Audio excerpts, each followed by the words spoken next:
शांता अपने गांव जबलपुर में बहुत प्रेम से रहती थी। शांता अकेली होने के कारण उदास रहा करती थी। उसने बच्चों के साथ खेलना अपना शौक बना लिया था। शांता को बच्चों से बहुत प्रेम था, इसीलिए गांव के बच्चे शांता के घर आया करते थे। शांता बच्चों के लिए तरह तरह के पकवान बनाती और सुबह होते ही बच्चे शांता के घर आते थे और शांता उन्हें मनपसंद खाना खिलाया करती थी। शाम को बच्चे शांता से कहानी सुनने आते थे। शांता उन्हें परियों की कहानियाँ सुनाती थी। घंटों घंटों बच्चे शांता के घर ही बैठे रहते और शांता को मज़ा आता था। रात के समय भी कुछ बच्चे शांता के पास आकर सो जाया करते थे। शांता बच्चों को बड़े प्रेम से अपनी गोदी में सुला लिया करती थी। एक दिन शांता अपने घर में बच्चों के मनपसंद पकवान बना रही होती है। उसी समय उस गांव के कुछ शरारती बच्चे रोहन, पिंकू और मीता, ये तीनों शांता के साथ कुछ प्रैंक करने की योजना बनाते हैं। वे सोचते हैं आज कुछ मस्ती की जाए। वे शांता के घर में जाते हैं तो देखते हैं कि शांता रसोई में खाना बना रही है। तभी रोहन कहता है, मैं चुपके से जाके शांता को धप्पा करूँगा। वह जाकर शांता को धक्का देता है और कहता है धप्पा, परंतु यह क्या? धक्का देते ही शांता आग की तरफ गिरती है और उसकी साड़ी आग पकड़ लेती है। शांता चिल्लाती हुई भागती है, बचाओ, कोई मुझे आग से बचाओ। और वह बच्चे एक तरफ खड़े होके सिर्फ देख रहे होते हैं। उन्हें समझ नहीं आता कि हम क्या करें। शांता चिल्लाती हुई भागती है। शांता जल जाती है और उसकी मृत्यु हो जाती है। वे बच्चे सामने खड़े होकर रो रहे होते हैं। उन्हें समझ नहीं आता कि हम क्या करें। अकाल मृत्यु के होने की वजह से शांता को मुक्ति नहीं मिलती और वह चुड़ैल बन जाती है।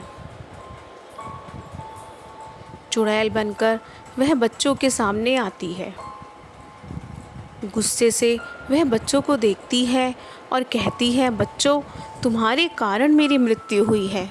अब मैं तुम्हें कभी चैन से नहीं रहने दूंगी। बच्चे डर जाते हैं। रोहन अपने स्कूल टिफ़िन में मैगी लाता है, लेकिन शांता उसको मैगी नहीं खाने देती। उसकी मैगी छीनकर शांता खुद खा जाती है। रोहन डर के मारे कांप जाता है। मीता की गुड़िया भी शांता उससे छीन लेती है। मीता बहुत ज़्यादा डर जाती है क्योंकि शांता चुड़ैल बनने के बाद बहुत भयानक दिख रही होती है। अब शांता बच्चों को रात के समय डराती है। डर के कारण बच्चों ने रात को घर से निकलना बंद कर दिया। वे डरे और सहमे रहने लगे। बच्चे कुछ भी खाने का सामान ले आते तो शांता उनसे वह छीन लेती और उन्हें डराने लगती। बच्चों के माँ बाप अब सोचते हैं हम क्या करें। ऐसे तो हमारे बच्चे कभी खुश नहीं रह पाएंगे। वे सोचते हैं क्यों ना शांता की आत्मा को बुलाकर उससे माफ़ी मांगी जाए। ऐसा करने से शायद वह बच्चों को माफ़ कर दे। रात होते ही सब माँ बाप एक साथ इकट्ठा होते हैं और कुछ मोमबत्तियाँ जलाकर शांता को बुलाने की तैयारी करते हैं। बच्चे भी एक तरफ बैठ जाते हैं। वे आंख बंद करके शांता का ध्यान करते हैं और शांता को वहाँ आने की कहते हैं। इतने में शांता वहाँ आ जाती है। शांता का बहुत भयानक रूप उन लोगों को देखने को मिलता है। उसको देखकर वे डर जाते हैं। वे चिल्ला उठते हैं। अब वे हाथ जोड़कर शांता से माफ़ी मांगते हैं, परंतु शांता अपनी ही धुन में आसमान में उड़ने लगती है और ज़ोर ज़ोर से हंसती है। वह किसी की बात नहीं सुनती। तभी बच्चे हाथ जोड़कर शांता से माफ़ी मांगते हैं और कहते हैं, हमें माफ़ कर दो। हमने जो किया वह अज्ञानता के कारण किया। हम आपको क्षति नहीं पहुंचाना चाहते थे। हम भी आपसे प्रेम करते हैं। शांता यह खड़ी सुन रही होती है। उसकी आंखें गुस्से से लाल होती हैं। बच्चे कहते हैं, हमें माफ़ कर दो। जितना प्रेम आप हमसे करते हो उतना ही हम भी आपसे करते हैं। हमसे गलती हुई है। वे सब शांता को याद दिलाते हैं कि कैसे तुम बच्चों से प्रेम करती थी, बच्चों का ध्यान रखती थी। घंटों घंटों बच्चों के साथ समय व्यतीत करना आपको कितना अच्छा लगता था। ये वही बच्चे हैं जिसे आप प्रेम करती थी। यह सुनकर शांता बच्चों को गले लगा लेती है।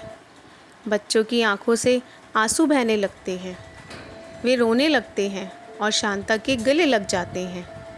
बच्चों को गले लगाते ही शांता की आत्मा को मुक्ति मिल जाती है। अब बच्चे और उनके मम्मी पापा शांता से हाथ जोड़कर माफ़ी मांगते हैं और कहते हैं, हमारे बच्चों की इस गलती को आप क्षमा करें। ऐसा कहकर शांता वहाँ से चली जाती है। बच्चों, अगर आपको हमारी यह कहानी अच्छी लगे तो हमारे चैनल को लाइक करें, शेयर करें और सब्सक्राइब करें। और हाँ, अपने दोस्तों के साथ शेयर करना बिल्कुल ना भूलें। हम हर रोज़ ऐसी मज़ेदार कहानियाँ आपके लिए लाते रहेंगे। तो हमारे साथ देखते रहिए टीनी टीवी।